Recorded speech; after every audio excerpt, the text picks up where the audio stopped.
Hello again YouTube, Mad Dog here, welcome back to my channel. So in today's little video we're going to be taking a look at this piece of kit, and this is the Neilsen kindling axe. Stay tuned.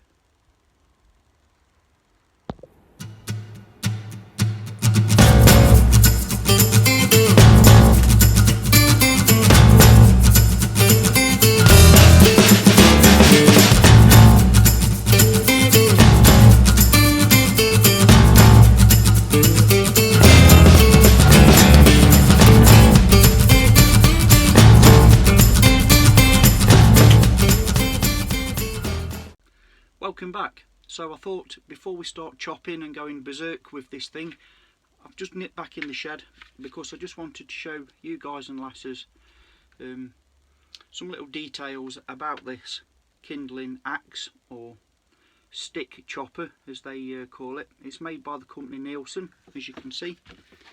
So take it out the sheath. There we have the chopping tool itself. It is full tang. The stock is approximately 3.5 mil in width. I say the sheath, it's just a cardboard cover that it actually comes in. It says it's ideal for splitting small logs, thin timber or planks, perfect for making kindling, ideal for use at home or on the campsite.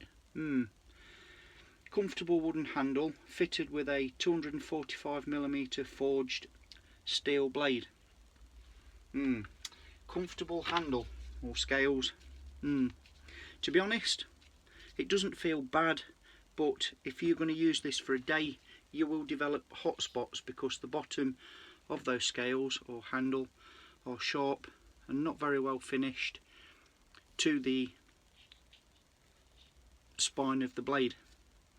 I don't know if this will pick up in here, but the profile isn't brilliant and the butt is quite sharp as well. As you can see there, the scales are actually shorter than the steel. There's a bit of steel protruding there. It's not the best finish. The rivets are obviously machine produced, I would say. They've not been hand finished at sorts. They've been in a hydraulic press by the looks, and they're not even, they're not equal, but they are tight and they are smooth, so that shouldn't be an issue. But from the offset, the scales not brilliant. Now I'll bring you in a bit closer and I'll show you something else that I found from the offset that I thought was a bit disconcerting, so stay tuned and I'll bring you in. Okay, so the actual blade itself on this Neilsen kindling chopper, it has some good heft to it, but the grind from the get-go, if you, I don't know if this will pick up very well in here, but the grind is of a chisel design. So we have a steep side to this side of the grind, which as you can see is uneven and not very well finished. Tapers off towards the handle or scales, and on this side of the blade is relatively flat. So the profile is offset, giving a chisel-like profile, if that makes sense, which, whilst it is advertised as a kindling splitter, you know, maybe is good enough, but this is what caught my eye as being not very good at all. So I've got a rule here, a steel rule, and the Neilsen blade. I don't know if this will pick up, but look at the bow in that material. I've not used this yet. This is straight out of the cardboard packaging, right down to the scale. There must be a 1/16 of an inch, something like that, bow from top to bottom. It's like a banana. It's as bent as a concrete parachute. It's like Robin Hood's bow. So for me, bearing in mind that most people that use these kind of tools, and this isn't being disrespectful, it's a fact of life, will go to their local hardware store, buy one of these, put their kindling on the stumps and start chopping like this. It's a common mistake. We've all done it. Some of us still do it. I still do time to time. I can put my hand up and say, yeah, I can be negligent at times. But if you imagine doing that with a good axe that's sharp and true, then yeah, you'll probably get away with it if you're practiced and have time and experience under your belt.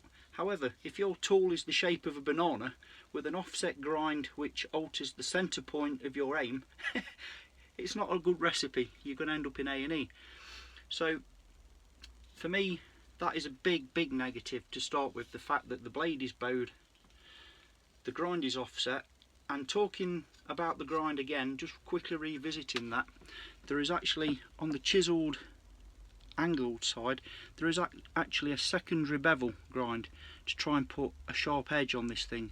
And I don't condone anybody doing this, but I could use this for making my sandwiches to go to work with. It's as blunt as the proverbial.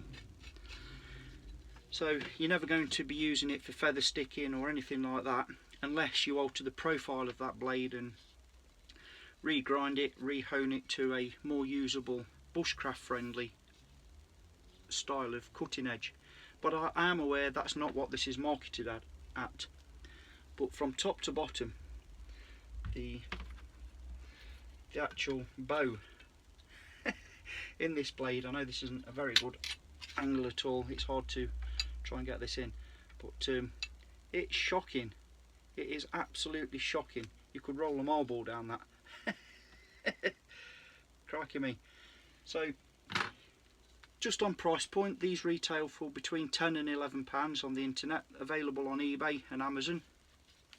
So I'm going to take it outside now, do a bit of chopping with it and see how it performs. But initially we're not off to a good start, so let's take it outside and see what happens. Alrighty, let's chop some kindling. So I'm only using soft pine pallet wood, and like I say, most people are going to be using it like this, and yeah, it does the job, but I can feel that offset with the bend in the blade. It's terrible. Doesn't inspire confidence at all.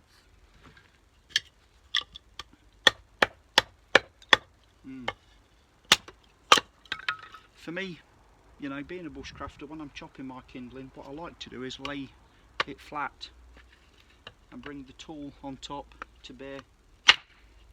But because of the shape and the profile of the blade and the lack of weight at the fore end, I'm not able to do that. So you have really no choice but to do it this way. And it isn't that sharp, and it isn't that much of a wedging, splitting action, if that makes sense either. So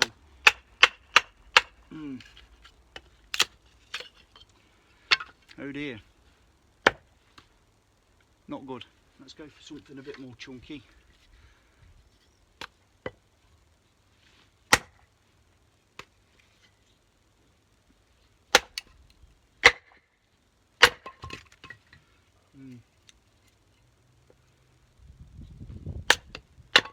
I mean, don't get me wrong, it is chopping, but it isn't chopping clean, it isn't chopping square. I have no confidence in where my blade placement is with this thing. For me, it's a fail for the price point, and I'll just show you why. I've brought this from the same site, a small Silverline craftsman's axe. I mean, yes, I'm not going to lie, I've had to hone the edge from new, to be honest, but this was £5.50, I think. You have a nice pummel edge. It can be used as a camp tool, bushcraft tool, as well as a kindling chopper. I know exactly where my blade placement is going to be, and I can also use it if I want to lay my workpiece down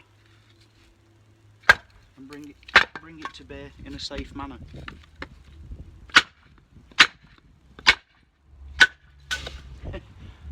So especially when you're using rounds of wood like we're doing the bushcraft scenario.